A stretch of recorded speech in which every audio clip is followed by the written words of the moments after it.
They see my disability, I see my ability. People call me disabled, I call myself differently able. There are some incidents happen in our life. These incidents break you, mold you, deform you, but they convert you in best version of you. Same thing happened in Muniba Mazari's life. Yes friends, today I am talking about Iron Lady.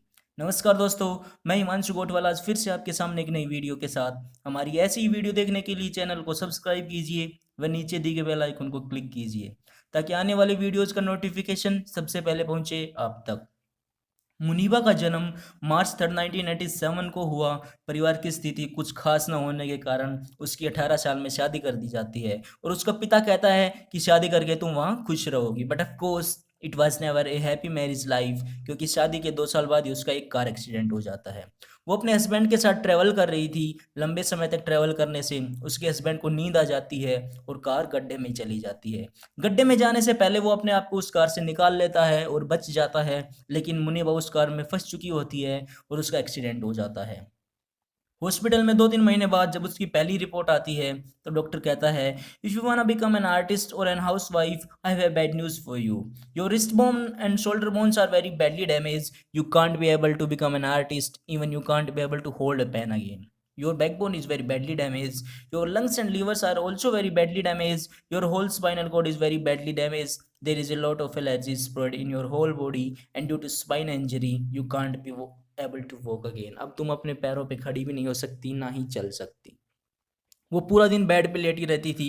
थोड़ी recovery होने के बाद उसने अपने भाई को बोला, I know I have my deform hand, bring me some colours, I wanna add some more colours in my life, I wanna paint. और अपने वो बेड पे पैनी पेंटिंग बनाती है। कुछ समय बाद जब उसको डिस्चार्ज किया जाता है, वो उसको एडवाइस दी जाती है बेड रेस्ट की, for not 6 months, for not 1 year, for complete 2 years. लोग उससे मिलने आते थे और वो किसी से भी नहीं मिलती थी। उसने अपने पेरेंट्स को बोल रखा था कि अगर कोई मिलने आए तो उसे बोलना कि वो सो रही है, उसे डिस्टर्ब ना करे, क्योंकि उसे पता था कि लोग उससे उन्हीं चीज़ों के बारे में डिस्कस करेंगे जिन्हें वो बोलना चाहती है। वो अपने बेड पे लेटी रहती थी, विंडो से बर्ड्स की चर्पिंग सुनती थी, वॉल सीलिंग्स को देखती थी और ये रियलाइज़ करती थी कि बाकी दुनिया के लोग कितने खुशकिस्मत है। इन सब चीज़ों के बीच उसका डिवोर्स हो चुका था। अब वो अपना समय अपने आप को देने लगी थी। जब उसे ये न्यूज़ मिली कि उसका हस्बैंड दूसरी शादी करने जा रहा है, तब तक उसने अपने आप को इतना स्ट्रॉन्ग बना लिया था, इतना स्ट्रॉन्ग बना लिया था कि शादी के दिन उसने उसको एक टेक्स्ट सेंड किया और कहा, I am so happy for you, wishing you all the best. उसने उसको बेस्ट विशेस दी।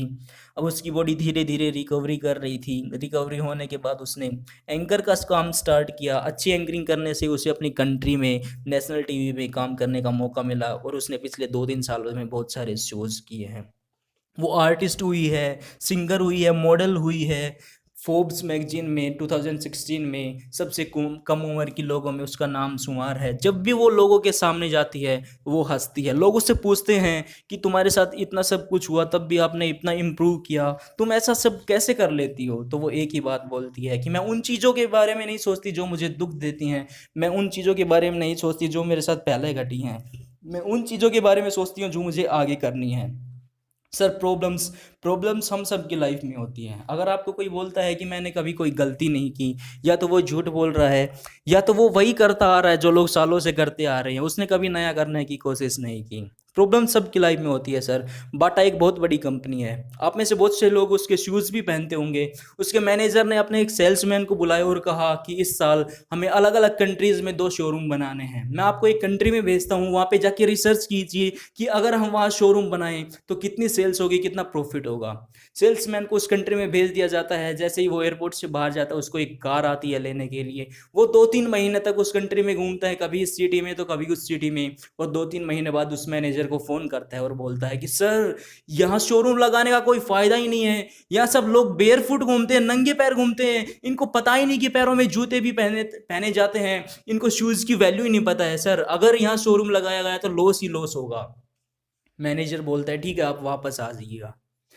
मैनेजर दूसरे सेल्समैन को बुलाता है और कहता है कि इस साल हमें 2 शोरूम्स बनाने हैं अलग अलग कंट्री में। आप उस कंट्री में जाके रिसर्च कीजिए कि अगर हम वहाँ शोरूम बनाए तो कितनी सेल्स होगी, कितना प्रॉफिट होगा। दूसरे सेल्समैन को उसी कंट्री में भेजा जाता है जिसमें वो पहला गया था।